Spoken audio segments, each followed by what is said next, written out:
So before we get started, I'm just going to give you a little demo on how you can sit in an active and balanced way while working at your desk. So I'm going to go sideways so you can see. So if you have your feet flat on the floor for me, knees and toes pointing forward. You want to sit right up on top of your sitting bones. So those are two bones at the bottom of your pelvis, one on each side. So you have a right angle or thereabouts where your legs meet your torso. Ribs are positioned over your hips, so not too far forward and up and not back and down, just in that resting position, so you have the least tension that you can have at the front and the back of the body. Shoulders are wide and down and neck in line with your spine, and we're going to do some movements to help ensure that now. Starting with one of my very most favourite movements of all, we're going to do some elbow swimming. So if you bring your fingertips onto your shoulders, we'll start with some elbow front crawl. So let's bring one elbow forward, followed by the other. Now, as you do this, you'll start to feel your body rotates a little bit side to side. So we're getting that quite tricky part of the back moving, the round of the rib cage, the thoracic spine. Lovely. And then we're going to take that into some elbow backstroke. It's a bit of a mimes challenge too. Lovely. Just moving a little bit side to side, almost like your rib cage is drawing a bit of an infinity sign. And then come back to centre for me here. Bring your hands onto your knees, and we're now going to rotate the spine sequentially from the bottom to the top. So you're going to slide your right arm up your leg as you turn your lower back, middle back, upper back, and look over your shoulder. And then come back to centre. And if you want to team this up with some deep breaths, breathe in through your nose as you now go to the left, lower, middle, upper and head turns, and breathe out through the mouth or nose as you come back to centre. So we're rotating, and as we do, we want to create as much space for our back to twist as possible. So you can think about there being a bit of a tug of war going on between those sit bones that we just found and the top of your head. And let's do one more of these each side. Hopefully it feels really nice. And then coming back to centre, and last one like this. Great.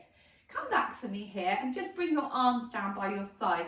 You're going to step your feet out a little bit, so they're more in a turned out position. You can keep them like so if that's better for you.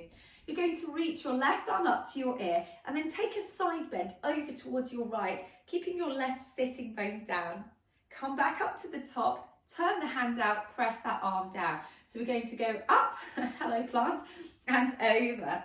Lovely, lifting up and then pressing that arm down, going up and over. We'll make it a little bit more dynamic now. So cartwheeling those arms up and over to the other side. Keeping those sit bones down, so it's a movement of the spine, anchoring down through the pelvis. Lovely. It's great to be able to dissociate between different body parts. Lovely. And up and over we go. And then come back to centre for me here. Bring your hands to the outside of your legs. You're going to lift your heels up off the floor. Lift your elbows too, so you create a bit more space here. You're going to press against your knees with your hands and your hands against your knees. So you bring your legs in, internally rotating those legs inside the hip sockets. Hands go to the inside. Again, tension in both ways as you externally rotate those legs. So we're internally rotating, hands into legs, legs into hands. So we're creating more resistance. Lovely. Now this is a good one to do when you're on a video call. You don't need to use your hands. You could just do it without your hands, so your legs are moving and no one needs to know. Lovely. One more without the hands. Heels down and then jump those legs in together. I'm going to go sideways so you can see me a bit better. Hands on the knees. We're going to move from the pelvis here to lengthen the lower back. So from your sit bone, start to tilt your pubic bone towards your nose. Lower belly goes in. And then sequentially round up through your back, lifting your elbows out to the sides and up. You drop your elbows, bottom sticks out, and you lift your chest to the ceiling. So we're flexing the spine, moving sequentially from the sit bones all the way to the top of the head. And then we are arching the back, again moving from the sit bones. And again, tilting the pelvis under, lifting those elbows. And then bottom sticks out, lifting the chest. We'll do two more rounds like this, tilting the pelvis under and then extending. And last one, we'll tilt the pelvis under, elbows out to the side and lifted, dropping the elbows down, lifting your chest. Come back to centre for me here and wiggle those legs apart. We're going to do some hip hinging, which is very similar to how you look when you do a squat. You've just got a chair underneath your bottom, pressing your feet down, hinging forward, so your back just goes along for the ride, it's not bending on its own, and then press down through the feet, especially the heels, to get the legs to be a bit more active to come back up. So we're hinging forward, really great movement to do just in life generally, because it helps you to use the bottom of the pelvis as a movement option rather than always opting for the lower back. Helps long term in terms of walking well and efficiently, also in the horrible event that you may fall, it can help you to fall better. And there are just many benefits to being able to squat, and this is an easier version than doing it standing. If you press down through your feet for me now, and then you're just going to start to nod your chin to your chest, round through your spine, taking yourself to the floor.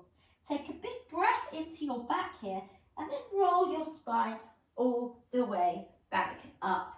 Jump or step those legs together now. I'm going to face forwards and you're going to reach your arms forward like you're giving me a hug.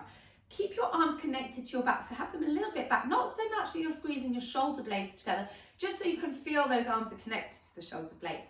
Again, imagine you're pressing against something as you push your arms out to the side, stretching your chest. When we are working at desks, we have our arms forward of our bodies, and so these parts here can get quite overworked. So here we are, reversing that. And we're just going to draw some little circles here. Lovely. Put the emphasis on the backwards bit of the circle so you can feel your shoulder blades a bit more. You can really hone in on those. Good. And then we can go the other way there. Lovely. Good. And then as we bring those arms back in, we're going to give ourselves a hug now. So bringing that right arm over the left, elbows go up to your forehead, stretch your arms up to the ceiling, wiggle your fingers, woohoo, and then let your arms swing. Good. Bring those arms forward, opening out into that hug a tree-like position, then left arm over right.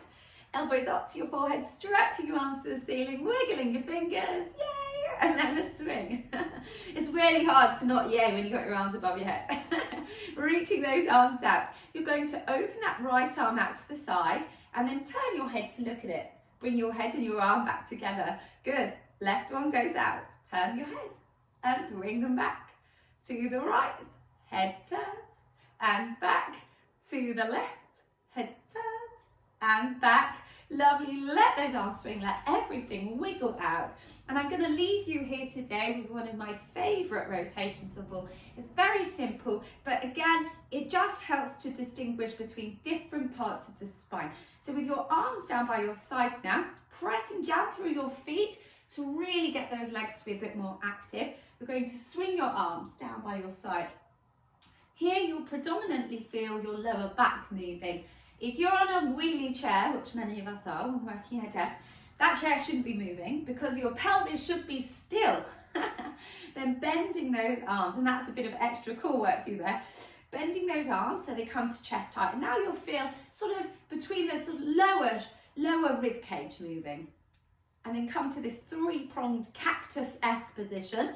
And you'll feel between the shoulder blades moving as you turn side to side. Lovely. And then let's reach our arms up to the ceiling. Turning side to side, you'll feel your upper back moving here. And then you can just bring your arms back down to a swing. Have a good old wiggle out, and let's finish with 3 big breaths and a wiggle. So take a big breath in through your nose, reaching your arms up above your head, and then wiggling out. Take another big breath in, and a wiggle. And last one, a big breath in, wiggling it out. Hopefully you feel more energized, stretched, and perhaps happier too. And I'll see you next time for more moving at your desk. Bye-bye.